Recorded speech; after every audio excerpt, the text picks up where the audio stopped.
Rock climbing has stepped from the shadows of mountaineering to become an exciting and popular sport all its own. Technological advances in equipment have made climbing much safer than in the past.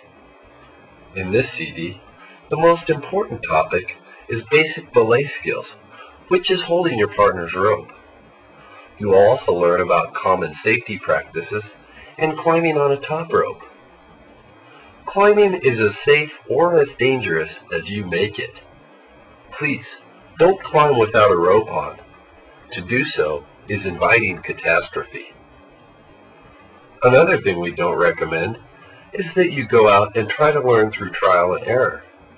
Instead, take a lesson at an indoor climbing wall or a class from a professional mountain guide to ease the transition into the safest climbing procedures.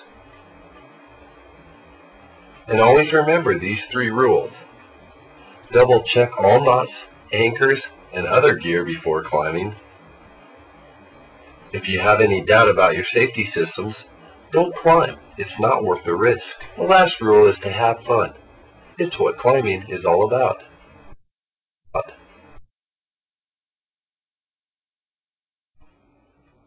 The harness is an integral part of the climbing safety system. This harness is made by Black Diamond and is called the BOD model. Try on several different harnesses before purchasing one. You want a comfortable fit while you are hanging in it. There are 2 components to the harness. The waist part is called a swami belt. The other part are the leg loops. Almost all harnesses feature a double pass buckle. This means to thread the webbing through once and then back through the buckle. Neglecting to double back a buckle could be a fatal error. Follow all manufacturer's instructions, usually sewn into the harness, and double check all buckles before starting a climb.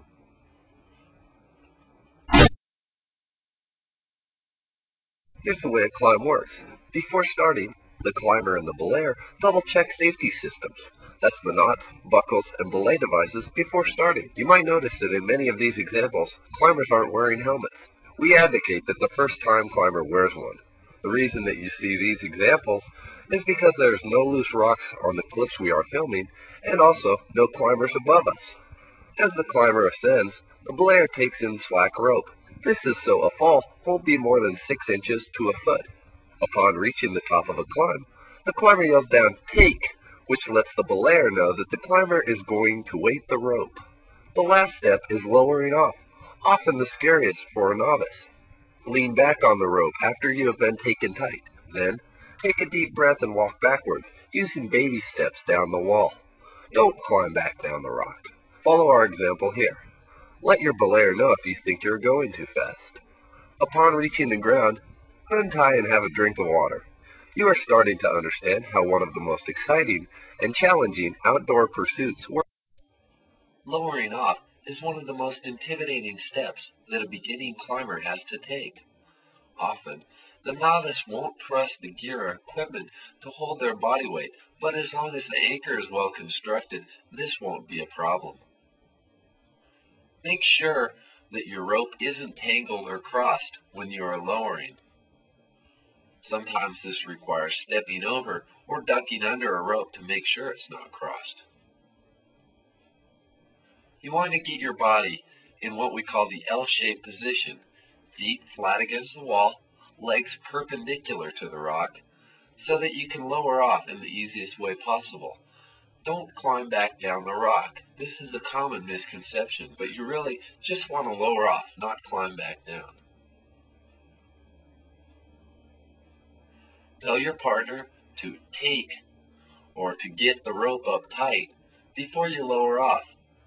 This way you won't even fall 2 inches. Your weight will come directly on the rope, and you'll be able to lower off in a controlled and smooth fashion.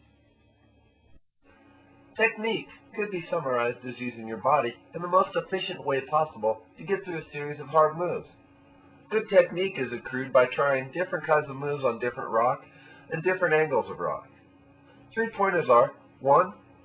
Breathe deeply. Try to relax on the rock. 2. Always try to keep the weight over the feet. Keep your feet and legs working. And 3, keep your arms straight. This will help on rest to recover the muscle. Top roping is the safest form of rock climbing. The falls are minimal and you really won't get hurt as long as your belayer is paying attention. So take a deep breath and fall back on the rope. Here are a few more examples so you'll trust the safety systems.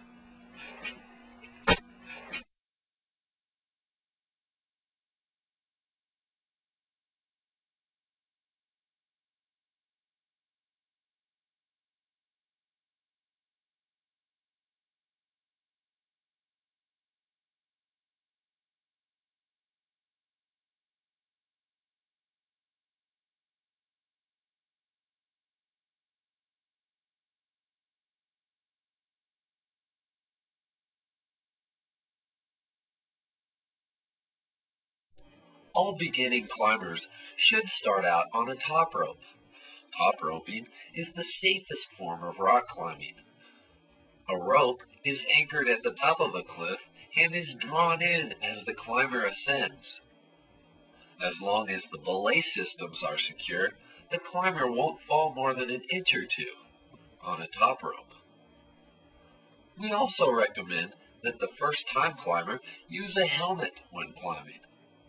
This will protect against bumps and knocks and loose rock.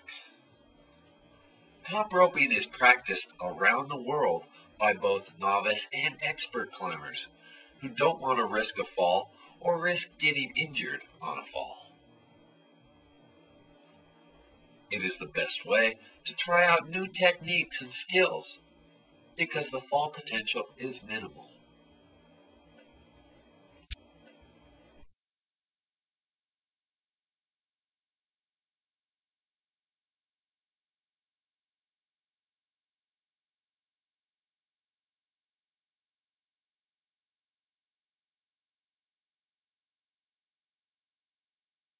A few cardinal rules apply to top roping. Make sure your anchor is bomber. In this case, we are using chain anchors attached to bolts with a cordlet so the rope doesn't run over any edges. Make sure the ropes aren't crossed or tangled before you start a climb. Never lower off a crossed rope because it can cause abrasions. Always use 2 carabiners reversed in a post on any climbing anchor. Better still is to use 1 locking carabiner and 1 non-locking carabiner reversed in a post like we are here. Last, the belayer and climber should check each other's buckles, knots, and belay devices before starting a climb.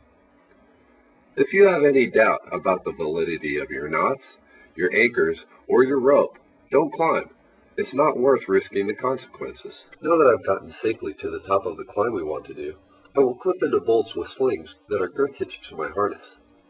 I clip into 2 bolts here before I remove the rope from the rappel device. Never trust your life to a single sling, carabiner, or any piece of climbing equipment. I can now set up the cordlet anchor, making sure that it is equalized properly is directly over the climb, and no sharp edges threaten the integrity of the anchor. After finishing the power point on the cordlet, I'll clip the rope in with 2 carabiners reversed in a post. Next, I'll pull the rope from the tree anchor set up earlier. Making sure the rope reaches the ground, I prepare to rappel. If there is any doubt, I'll tie a knot in the end of each rope to make sure that I don't rappel off the end of the ropes. I'll thread the belay device correctly and make sure the carabiner on my harness is locked. Getting onto the rappel can be difficult. Here the wall is steep below, making for a tricky transition. Always keep the brake hand on, and notice that I'm still clipped directly into one of the bolts on the anchor, as a backup. Double check everything, and you are ready to rappel.